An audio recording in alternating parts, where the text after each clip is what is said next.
like Facebook kami ya. Terima kasih. Pecat daripada saya cuma jadi gubernur, tapi akhirnya uang pembangunan nggak masuk akal.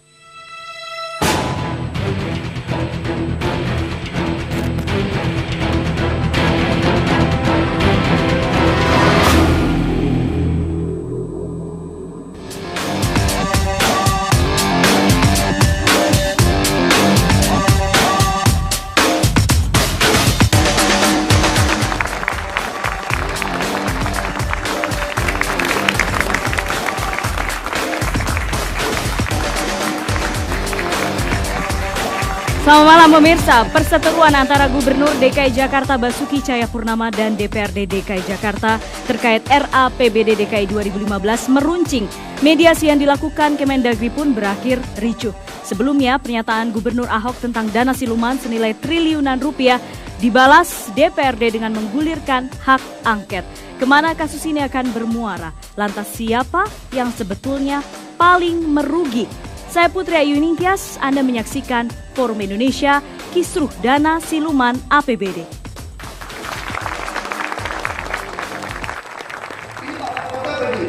Apakah Anda membahas di UPS 4,2 miliar perumahan di Jakarta? Jawab. Jangan gubernur apa preman. Saya mau menurut saya apa itu?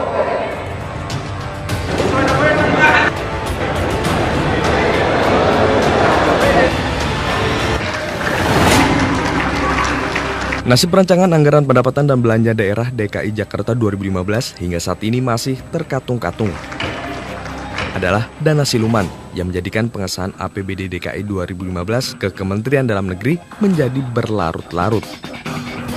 Mulai dari dana siluman senilai 8,8 triliun rupiah untuk sosialisasi gubernur yang dimasukkan dalam RAPBD DKI 2015 yang dicoret Ahok, hingga dana siluman senilai 12,1 triliun rupiah yang menurut Dewan sebagai menyuap Dewan untuk melancarkan RAPBD 2015.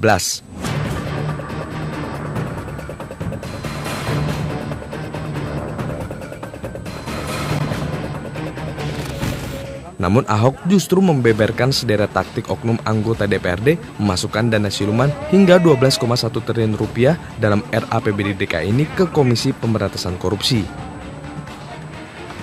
Perseteruan DPRD dan Ahok pun memuncak dengan bergulirnya hak angket yang digulirkan DPRD. Fraksi PDI Perjuangan DPRD Provinsi DKI Jakarta dengan bulat menyatakan persetujuannya terhadap hak angket. Partai Gerakan Indonesia Raya menyetujui hak angket dilanjutkan. Fraksi Partai Keadilan Sejahtera setuju untuk diadakan hak angket. DPRD pun membentuk tim investigasi untuk mengusut dana siluman di RAPBD DKI 2015. Dan pemirsa, sudah bersama kami di Studio Forum Indonesia pada malam hari ini dari anggota DPRD DKI Jakarta, Ketua Fraksi Partai Nasdem, Pak Bestari Barus. Pak Bestari, selamat malam. Juga ada teman-teman dari analis, ada dari Formapi, Bung Sebastian Salang. Ya, selamat malam. Dan juga dari ICW, Mas Ade Irawan. Malam. Dan saya ke Pak Bestari dulu. Pak Bestari, Anda tadi mengikuti mediasi yang berakhir tidak baik itu? Ya, saya ada di sana sesuai undangan yang disampaikan oleh Kemendagri kepada... Apa yang terjadi bisa sampai berakhir seperti itu? Yang terjadi di sana adalah bahwa sehari sebelumnya kemarin ya, itu sudah dipanggil, sudah diundang oleh Kementerian Dalam Negeri, dalam hal ini langsung yang pimpin Pak Cahyokumolo sebagai Menteri, untuk tahapan mediasi. Terhadap yang dilihat sekarang ini kan ada kisruh, ada ketidaksepahaman antara DPRD dengan eksekutif, dalam hal ini Gubernur dan TAPD terkait anggaran 2015. Pertama, pagi itu Gubernur dengan Kementerian Dalam Negeri dengan Gubernur. Kemudian jam 2 sore itu DPRD dengan Kementerian Dalam Negeri. Yeah. Nah, setelah dengar pendapat ini, maka pada hari ini tadi kemudian kedua belah pihak ini saya katakan diundang kembali untuk mencari satu solusi yang pas agar mana anggaran ini dapat segera terselesaikan dan tentu ini kan sudah ditunggu masyarakat. Nah, dari keberadaan kita semua di sana kemudian dijelaskanlah oleh kronologi semua sampai kepada tingkat akhir itu Sekjen Depdagri itu melontarkan satu solusi. Nah, sampai pada saat itu kemudian terjadilah seperti yang kita lihat tadi bersama-sama. Ada satu penekanan ataupun ada satu perintah yang dengan tangan menunjuk seperti itu dan keras sekali. Semuanya itu tunjuk-menunjuk, saling tunjuk di sana. Awalnya tidak ada tunjuk-menunjuk, belum ada. Itu dimulai ketika gubernur merasa mungkin sesuatu yang tidak paham apa, menunjuk dan meminta kepada wali kota Jakarta Barat dengan keras, dan itu tentu menyebabkan rapat itu menjadi kurang terkendali, dan memang itu sudah pada posisi penghujung sekali. Nah, disitulah yang kita lihat tadi ada sedikit dinamika yang terjadi sehingga memang itu sudah saatnya ditutup juga. Tapi sebelum keributan itu apakah sudah ada jalan tengah yang berhasil diambil? Atau tidak juga? Sudah diusulkan bahwa setelah kronologi semuanya itu dibacakan kepada kita semua di rapat itu, sampai kepada posisi bahwa payung hukum yang dapat menyelesaikan ini adalah dengan memasukkan yang belum masuk itu ke dalam e-budgeting, hasil bahasan Dewan tadi. Apabila yang dimasukkan adalah hanya draft awal yang diusulkan oleh Pemda, maka Depdagri tidak dapat melakukan itu karena tidak ada payung hukumnya. Oke, baik. Pada malam hari ini kami juga sedang menanti kehadiran dari anggota DPRD DKI Jakarta dari fraksi P3, Abraham Lunggana, masih belum hadir di studio. Dan kami mengajak Anda pemirsa, dari mana sebenarnya kisruh yang saat ini terjadi antara DPRD DKI Jakarta dan Gubernur Basuki Cahayapurnama. Kita lihat bersama tayangan berikut ini.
Ya, yang baru saja Anda saksikan adalah rangkaian peristiwa sejak awalnya 16 Januari, di mana hari semestinya terjadi pengesahan RAPBD DKI 2015, tapi kemudian batal dilakukan. Saya ke Bung Sebastian. Bung Sebastian, kalau kisruh antara legislatif dan eksekutif tentunya ini bukan yang pertama kali terjadi. Apa yang berbeda yang Anda lihat terjadi pada saat ini? Ya, kalau kita menyaksikan apa yang terjadi antara Gubernur DKI dengan DPRD ini, memang ini konflik yang menurut saya menarik untuk menjadi pelajaran. Tidak cuma semua bisa belajar dari sini maksudnya. Tidak cuma DKI Jakarta, tetapi ini seluruh daerah di Indonesia, termasuk DPR-nya. Itu satu. Yang kedua, dengan begini maka masyarakat menjadi terbuka mata dan pikirannya bahwa ada kemungkinan permainan anggaran oleh orang-orang yang sudah diangkat sebagai wakil rakyat, apakah DPR atau DPRD, dan juga oknum-oknum yang ada di pemerintahan. Jadi kalau eksekutif dan legislatif itu berselingkuh, maka memang ada begitu banyak keuangan negara ini yang hilang begitu saja, dan rakyat tidak mendapatkan apa-apa. Tapi jadi, berarti kalau bisa saya mengutip sebentar, Bung Subas, eksekutif dan legislatif berselingkuh, berarti kalau misalnya ada dana siluman yang ditengarai ada di era APBD DKI ini, berarti memang dua pihak ini bermain. Ya, jadi begini, bisa saja kemungkinan di ujung nanti akan ketahuan bahwa dua pihak ini bermain, ya. Dan itu kita bisa lihat mulai dari proses awal. Saya ingin menjelaskan supaya publik ini bisa mengerti betul sebetulnya dari proses atau tahapan pembahasan anggaran ini sebetulnya kemungkinan permainan atau siluman itu masuk itu ada di mana? Di mana saja? Jadi kalau kita melihat kronologis tadi itu, maka tahap yang paling pertama ketika pemerintah menyampaikan rancangan anggaran ya kepada DPR, maka kemudian ada proses pembahasan antara DPR dan pemerintah. Pemerintah diwakili oleh sekdanya, lalu kemudian DPR diwakili oleh oleh Banggar. Nah, dan proses pembahasan itu adalah pembahasan yang menyangkut diperbaiki sedikit. Pembahasan yang berkaitan dengan global anggaran untuk satu daerah. Nah, di situ juga akan dibahas soal penerimaan berapa, lalu belanja berapa. Permainan yang pertama atau kong kaling kong yang pertama mungkin terjadi itu di situ. Di situ ya. Dari katakanlah DKI Jakarta itu ada 73 triliun. Maka kemudian nanti DPR mengatakan dari 73 itu jatah buat kami berapa? Karena 73 semuanya itu akan diurus oleh atau dikelola oleh pemerintah. Lalu kemudian kami sebagai wakil rakyat ini dapatnya di mana? Nah, kalau wakil pemerintah ini tidak kuat, maka akan terjadi kesepakatan di situ. Ini kita tidak hanya bicara soal DKI, ya, tetapi kemungkinan permainan itu bisa terjadi di situ, ya. Dan Anda bayangkan kalau mereka sudah sepakat, oke, dari 73 ini 12 ini kalian bisa bagi-bagi, ya, atau bisa lebih dari itu, bisa kurang dari itu. Pak Bestari, ada yang mau dikomentari? Nah, lalu kemudian begini nih, ini mungkin ada benarnya Bang Sebastian Salang ini pernah berpraktek di mana tentang hal itu. Kita juga perlu memang, saya rasa jangankan tingkat APBD. Kalau kita bicara permainan, di tingkat panitia 17 Agustus juga ada permainan, Pak. Di tingkat panitia 17 Agustus, itu pun ada permainan. Jadi yang paling penting sekarang adalah, saya berkali-kali bicara kepada gubernur. Saya ini paling dekat loh, kalau bisa dibilang dari seluruh anggota dewan. 1 minggu 1 kali saya makan di ruangan beliau tuh. Cuman pada akhirnya harus saya nyatakan, kinerja ini harus diperbaiki. Kalau di Jepang sana, kinerja siapa, Pak? Kinerja pengawasan, di sana ada inspektorat, ya kan? Di sana ada macam-macam perangkat yang begitu banyak. Kalau DPRD ini apalah, nggak begitu banyak perangkatnya gitu. Tapi jadi, kuasanya besar, Pak Bestari. Benar. Nah, saya mau kasih perumpamaan satu. Kalau di Jepang, kereta api tabrakan, menterinya mundur. Wali kotanya di situ ada anggotanya korupsi, wali kotanya mundur. Tapi hari ini saya lihat ini mencari kambing hitam ini sepertinya gubernur. Jadi kami sebetulnya dari Nasdem ini sendiri mengatakan, sudahlah, kami pun sudah menarik diri dari angket ini. Karena apa? Gubernur sudah melapor kepada KPK, ini langkah bagus, kita dukung. Nah, saya juga menawarkan kepada beliau, Pak Gubernur, sahkan saja anggaran yang mana yang sesuai dengan itu. Nanti ketika ternyata you melihat ada anggaran yang tidak pantas untuk dilaksanakan, dibintang saja. Baik. Kalau nanti sebentar, kalau nanti ternyata serapan berdampak kepada serapan rendah dan dianggap gubernur itu tidak bekerja dengan baik, Nasdem paling depan membela karena di situ ada potensi kerugian negara. Oke, baik. Seperti itu. Kita sekarang jeda. Setelah jeda pemirsa kami akan kembali hadir masih soal kisruh dana siluman APBD DKI Jakarta 2015. Tetap di Forum Indonesia.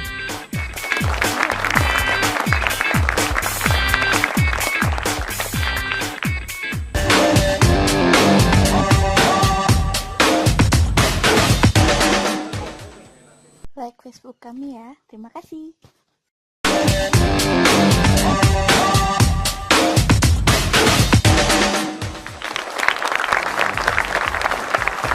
Anda kembali menyaksikan Forum Indonesia. Pemirsa, saya langsung ke Mas Ade Irawan dari ICW. Mas Ade, kemarin sempat dibeberkan beberapa taktiknya.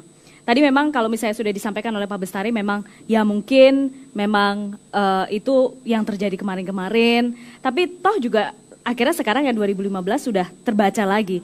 Tapi kalau misalnya ICW melihat ini kan bukan hal yang baru.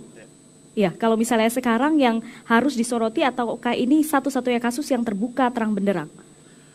Iya, ini bukan hal yang baru dan bukan hanya terjadi di Jakarta, gitu ya. Nah, bedanya memang Jakarta gubernurnya berani, gitu ya. Sebelum kasus ini muncul atau rame, saya mengantar salah satu anggota DPRD di salah satu daerah di Indonesia ini mengembalikan uang suap yang dia terima dalam proses perencanaan anggaran. Uang itu akhirnya diberikan kepada KPK, gitu ya. Di daerahnya, kepala daerahnya ketika DPRD meminta jatah itu mau berkompromi.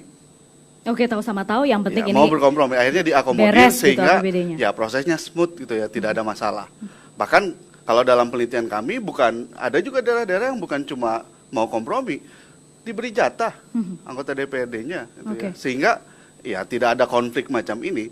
Kalau bagi kami apa yang dilakukan oleh Ahok setidaknya dia kritis dengan usulan tersebut dan tidak mau kompromi sih mood kami bagus, dan itu harus didukung atau dicontoh oleh kepala-kepala daerah yang lain. Gitu. Oke. Kami punya beberapa rincian yang diduga sebagai anggaran siluman oleh Gubernur Ahok. Kita simak bersama.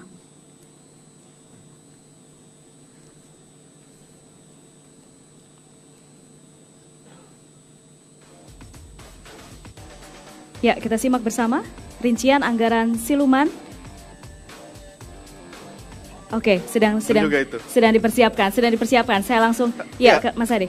Ya, kalau saya jadi Ahok, nggak tahu siapa. Tadi dia tanda tangan semua kok, ketua komisi, wakil ketua komisi, sekretaris tanda tangan semua. Saya kira di DPRD juga yang baik juga. Cuma tanda tangan beberapa udah BBM saya. Mereka nyatakan terpaksa secara organisasi harus tanda tangan. Tapi saya jangan mempersoalkan, saya kira di orang Jakarta, sekarang semua juga tidak mungkin ikhlas membiarkan sekolah beri sampai 6 bulan. Nggak mungkin, kalau dia berani kong-kali-kong, dia kan mesti bikin surat masuk kepada SKPD kami. Itu yang saya katakan, ada siluman masuk 12 triliun. Ini sudah tidak ada lagi namanya kompromi. Apa yang mau diperdamaikan? Saya sampai mati juga nggak mungkin mau memasukkan 12,1 T ke dalam APBD. Karena barang ini nggak pantas. Terus kalau DPR ini nggak ngotot. Partai bukan soal saya nggak ada partai, bukan soal komunikasi, soal 12,1 T. Baik, itu adalah pernyataan Gubernur Ahok terkait kisruh yang terjadi saat ini. Mas Adi, silakan. Ya, kami sudah baca APBD Jakarta, paling tidak versi dari DPRD itu ya. Nah, beberapa item yang diajukan di dalamnya itu banyak yang sama seperti item di 2014 dan ini mencurigakan. Teman-teman media sudah banyak tulis misalnya soal pengadaan UPS itu yang sampai 6 miliar. 6 miliar itu ternyata komponennya yang paling banyak untuk listrik sampai 3 miliar itu ya. Pengadaan UPS-nya sendiri cuma 1,5 atau 1,8 miliar. Belum ditambah scan 3D yang sampai 6 miliar atau item-item yang lain. Nah, kami mulai telusuri di tahun 2014, ternyata banyak hal yang janggal gitu ya. Pertama, selain harganya kemahalan gitu ya. Yang kedua, ketika melihat proses tender, ini juga aneh. Gitu. Prosesnya, walaupun misalnya yang kemudian yang menang yang lebih mahal dibanding yang murah, tapi yang murah tidak komplain, gitu ya. Lalu kemudian kami juga cek perusahaan-perusahaannya. Ternyata banyak perusahaan paper company, gitu ya. Perusahaan yang cuma ada di atas kertas saja. Bahkan ada perusahaan-perusahaan yang banyak perusahaan, bukan beberapa, banyak perusahaan yang alamatnya sama di situ. Oke. Itu. Pak Ini Bestari? sangat mencurigakan, dan saya kira wajar kalau kemudian Gubernur Jakarta menolak ini, dan menurut saya sih ini penting. Gitu Oke, ya. Pak Bestari, kalau misalnya Nasdem kemudian menarik dukungan hak angket, apakah juga memang karena melihat keganjilan-keganjilan yang disampaikan Mas Ade tadi? Saya menerima perintah dari pimpinan pusat itu menarik angket. Pertama alasannya adalah bahwa tujuan daripada angket ini adalah untuk menginvestigasi yang ujungnya adalah pembuktian. Penyelidikan ya? Nah, saya yakinkan juga bahwa kawan-kawan atau saya lah katakan kami dari fraksi Nasdem ini bukanlah ahli di dalam hal menginvestigasi atau membuat satu pembuktian. Maka ketika gubernur kemudian melaporkan ini kepada KPK, ya sudah.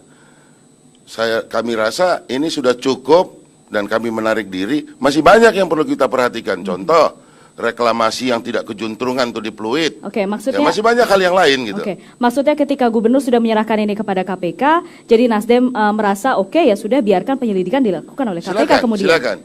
Dan kita tidak ada kata beberapa pihak, wah ini ada apa-apa. Apa yang ada apa-apa, orang kita fraksi baru di DPRD. Oke. Gitu loh. Jadi itu salah satu ya. Jadi bukan ada karena hal-hal lain. Baik. Nah, kita juga menghormati, tapi catatannya adalah kita juga menghormati ketika kawan-kawan ini juga sebagai warga negara Indonesia, kawan-kawan di DPRD, fraksi-fraksi ini yang masih tetap akan menjalankan fungsinya dan menggulirkan angket ini sampai nanti mereka juga sudah saya lihat. Saya ikut di dalam pertemuan-pertemuan, saya perhatikan walaupun saya agak di ujung-ujung sedikit. Ya, dalam waktu dekat akan juga ke Bareskrim, akan juga ke KPK membawa berkas yang juga lumayan banyak. Artinya dua kutub ini nanti sudah menyerahkan kepada hukum, ya sudahlah. Saya rasa Nasdem akan memperhatikan hal yang lain untuk masyarakat. Tapi memang ujungnya kalau dari DPRD memang hanya itu, untuk mengumpulkan data kemudian menyampaikan itu kepada pihak yang berwajib, itu ujungnya. Ada pikiran lain rupanya. Saya hanya mengonfirmasi. Ada ujung yang lain tidak? Saya rasa ini terpulang begini. Sampai hari ini yang saya dengar adalah mencari pembuktian. Oke. Itu saja. Oke, baik. Sekarang kita jeda dulu. Setelah jeda, saya akan langsung beri kesempatan kepada Bung Sebastian Salang untuk tadi menyelesaikan beberapa hal yang kisruh yang saat ini terjadi antara DPRD DKI Jakarta dan juga Gubernur DKI Jakarta. Tetap di Forum Indonesia.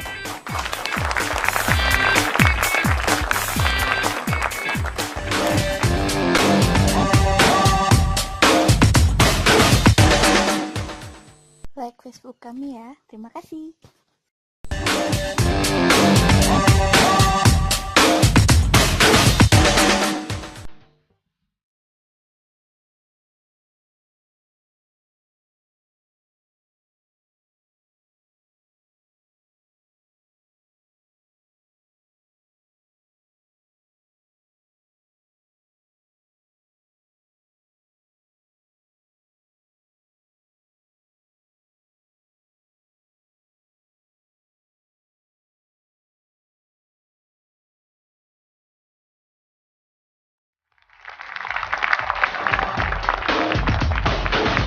Kembali di Forum Indonesia, pemirsa, itu adalah dampak yang terjadi saat ini karena hingga hari ini DKI Jakarta ibu kota masih belum memiliki APBD yang sah.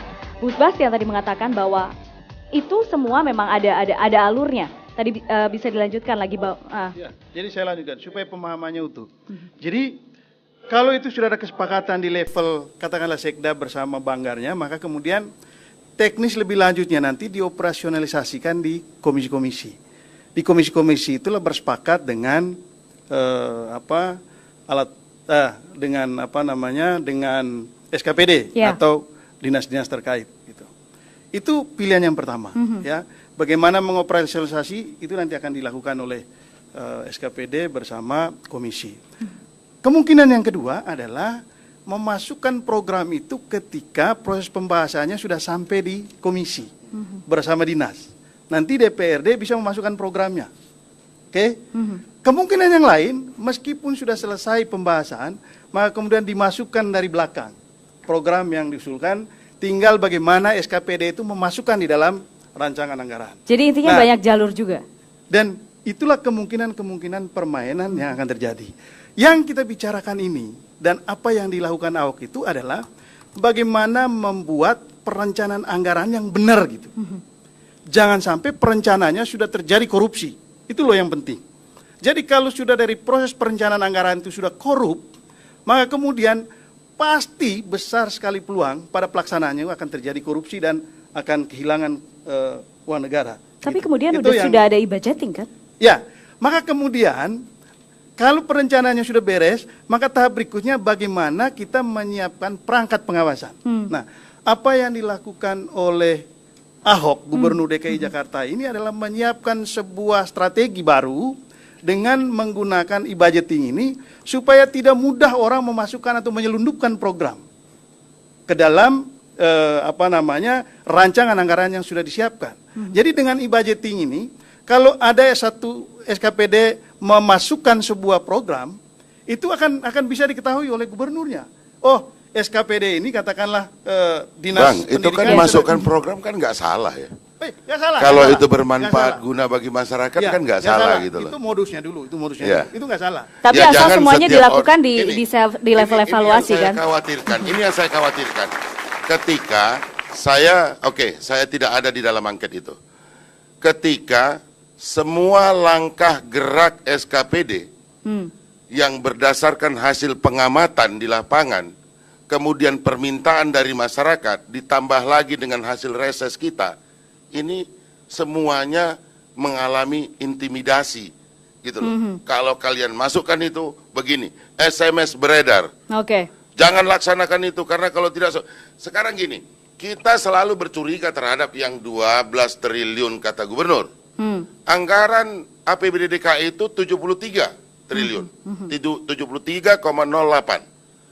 Kalau 12 triliun ini, 73 dikurang 12, ada 61. Kemudian ini Bung berdua tidak pernah menyikapi yang 61 ini, pelakunya orang juga loh. Ini apakah sudah clear, atau ini juga harus menjadi perhatian kita gitu loh. Ini salah satu yang harus juga kita lihat sebagai jangan-jangan. Bisa juga kawan-kawan mungkin sebagian, jangan-jangan ini 12-12 ini hanya untuk menutupi yang 61. Oke. Ini pun Betul. saya rasa ini kawan-kawan dari ICW, Bung Sebastian juga harus masuk di wilayah sana gitu. Tapi yang sudah jelas kan yang 12, Bang. Jelas, sampai hari ini saya di Banggar Yang dan sudah saya masih tidak terbuka. pernah tahu itu 12 itu apa. Yang sudah jelas agak anehnya kan yang 12 itu kan. Misalnya masih ada aja pengadaan UPS, Ya, ya. Masih ada aja pengadaan. Saya cek masih. Setahu saya kemarin kalau kita sama-sama baca koran, Lasro Marbun mengatakan sendiri, ya unit kami yang mengusulkan itu. Oke. Itu pun jadi aneh. Bisa ya. ditekan dulu, Ya, jadi begini, memang kita tidak menyimpulkan bahwa yang di luar dari 12 ini tidak ada peluang untuk dikorupsi. Itu tidak, karena ini baru perencanaan. Mungkin di semua itu, karena itu saya bilang, ketika perencanaan anggarannya bagus, maka kemudian disiapkan perangkat pengawasannya. Perangkat pengawasan yang pertama itu adalah e-budgeting, itu satu. Yang kedua, ketika mau dibelanjakan anggaran itu, maka masih ada proses pengawasan dari eksekutif. E-budgeting itu Bang kemarin ya Bang. UPS itu di 2014 e-budgeting. Iya. Dan yang menginput itu kan mereka juga. Jadi sebetulnya yang paling penting dari pengawasan tadi adalah bagaimana gubernur melakukan pengawasan itu dengan memberi bintang-bintang pada yang tidak perlu. Jadi harus Bung masukkan ini kepada gubernur ini. Bagus ini. Oke, tunggu. Jadi yang kedua, Tunggu dulu, mumpung kita bahas tentang UPS dan juga e-budgeting yang sudah berlangsung dari tahun 2014 ya Pak Bestari. Di sini ada Kepala Sekolah SMA Negeri 16 Jakarta Barat, Bu Cedar. Bu Cedar, ceritakan dong kepada kami apakah 2014 kemarin SMA Negeri 16 memang betul meminta UPS yang dimasukkan kepada e-budgeting 2014? Ibu silakan duduk saja. Ibu duduk saja, iya. Ya. Baik, terima kasih Mbak Putri. Kita biasa sekolah itu setiap awal tahun ajaran ya, bulan Juli mengajukan beberapa permintaan untuk sarana prasarana pendidikan. Nah, pada saat itu karena kami semua kelas sudah ber-AC dan sudah LCD juga sudah ada, semua guru juga menggunakan komputer, bahkan laptop begitu ya. Banyak listrik yang harus digunakan. Di sekolah kami sudah pakai 110.000 watt, tapi itu masih terus anjlok. Nah, ketika bulan Juli kami diminta untuk mengusulkan permintaan kami ajukan permintaan penambahan daya dan perbaikan instalasi listrik. Penambahan daya dan perbaikan instalasi listrik. Secara spesifik meminta benda bernama UPS tidak? Oh tidak, karena kita nggak tahu apa itu UPS awalnya kan. Kita awalnya kebutuhan kami itu.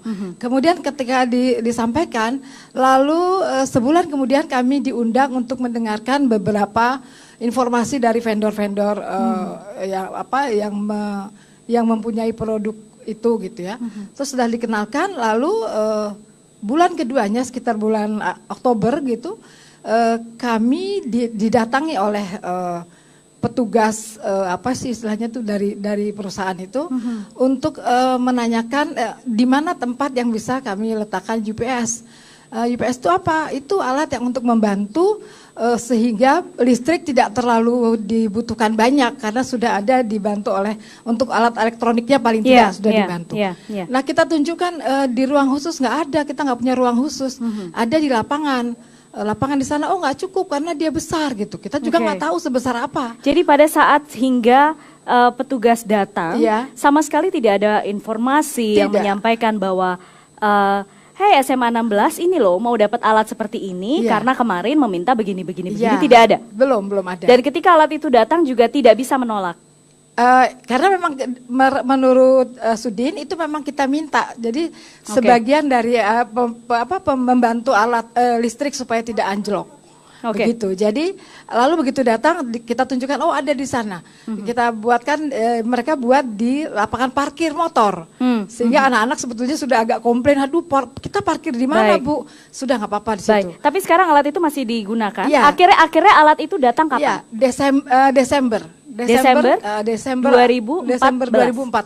Berarti baru datang juga ya? Iya, baru datang. Jadi sampai akhir ada 3 tahapan itu. Pertama pembangunan gedungnya besar, luas gitu ya.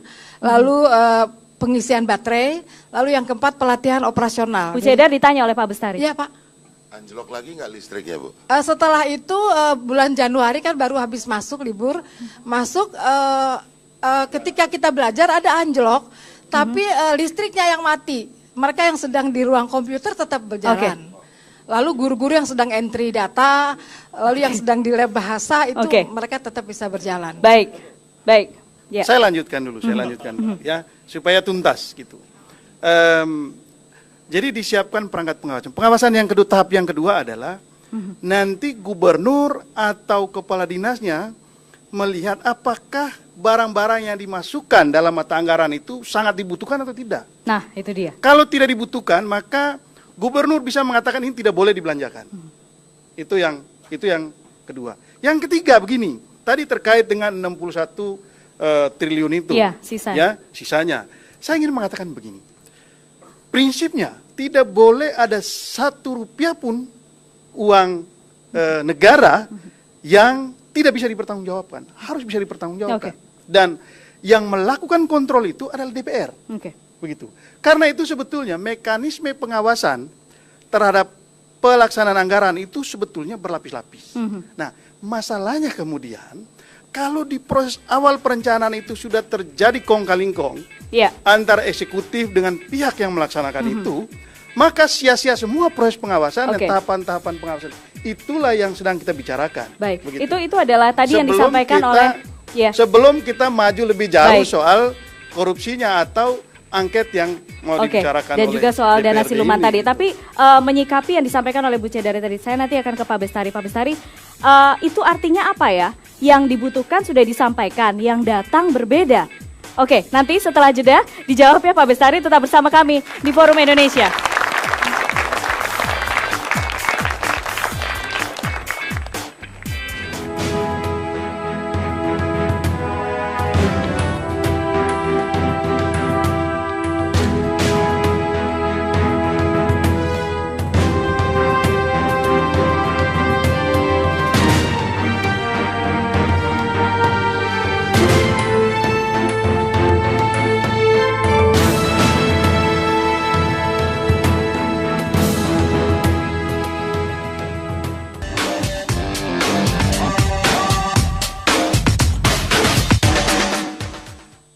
Like Facebook kami ya. Terima kasih.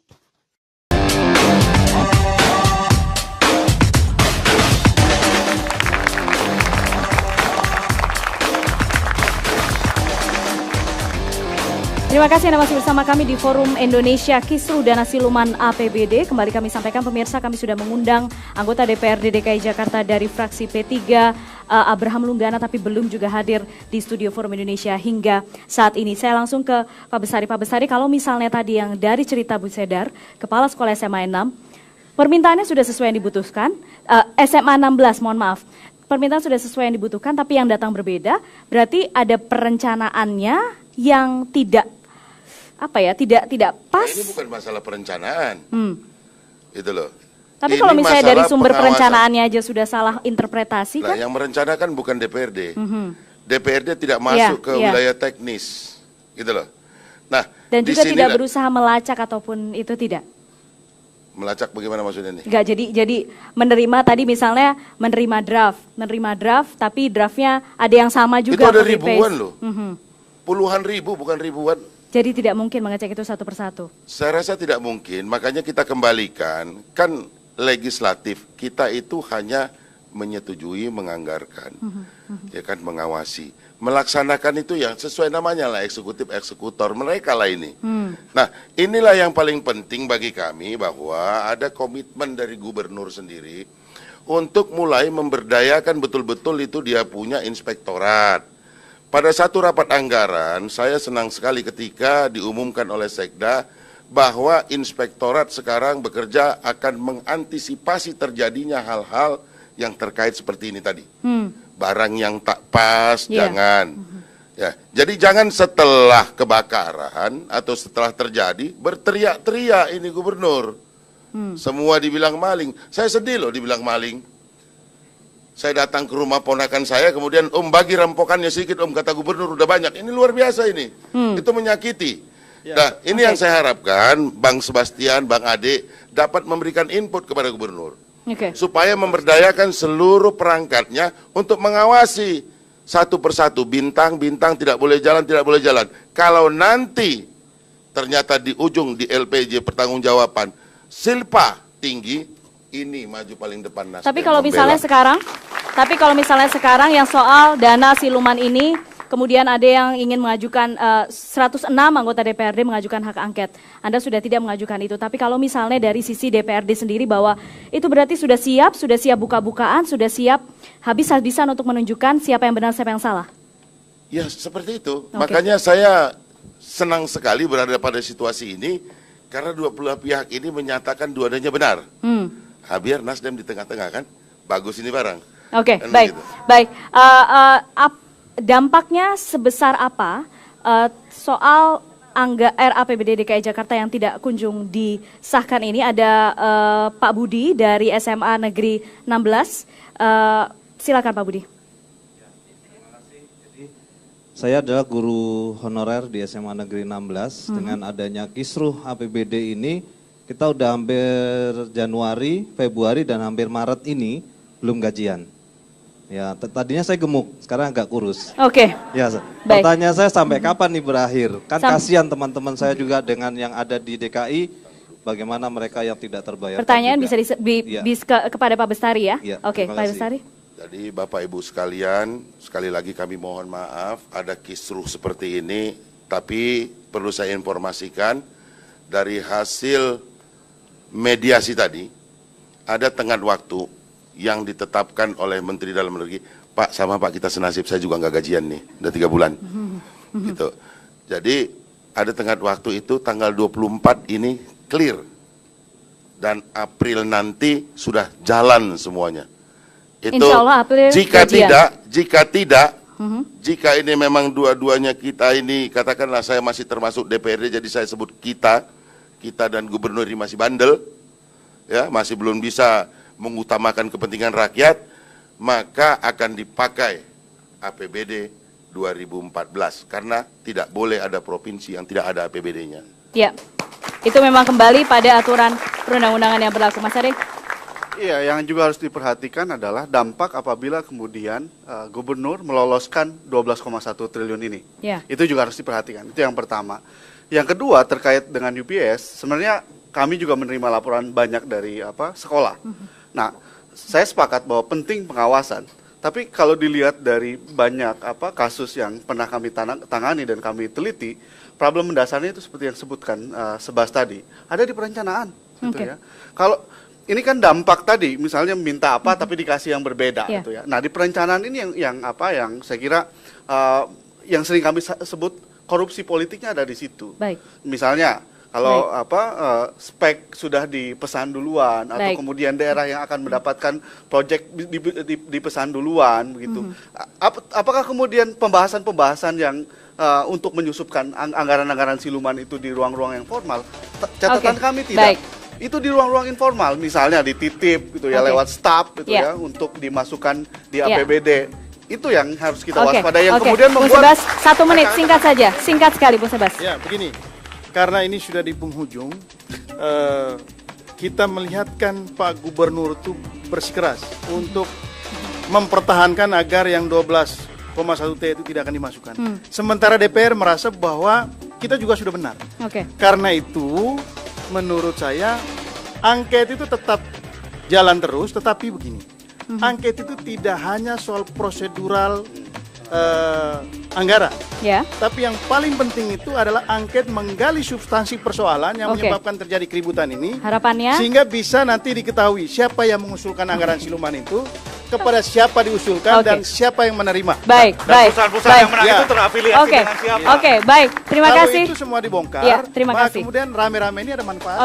Terima kasih Mas Ade, Bung Sebas dan juga Pak Bestari. Terima kasih sudah bergabung bersama kami di Forum Indonesia. Pemirsa, kami sekali lagi sampaikan kami sudah mengundang anggota DPRD dari fraksi P3 Abraham Lunggana, tapi masih belum juga hadir hingga di akhir acara.